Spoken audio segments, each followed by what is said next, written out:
ছাত্র জনতা রক্ত জড়িয়েছে, হাজার হাজার ছাত্র জনতাকে হত্যা করেছে, তাদের বিচার বাংলাদেশে নিশ্চিত করতে হবে।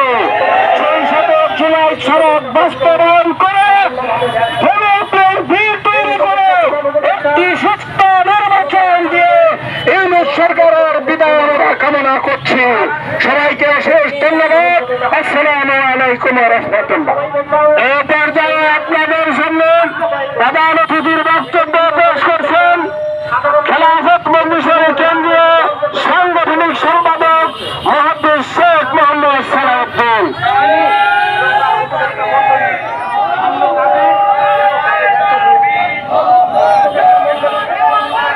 বিসমিল্লাহির রহমানির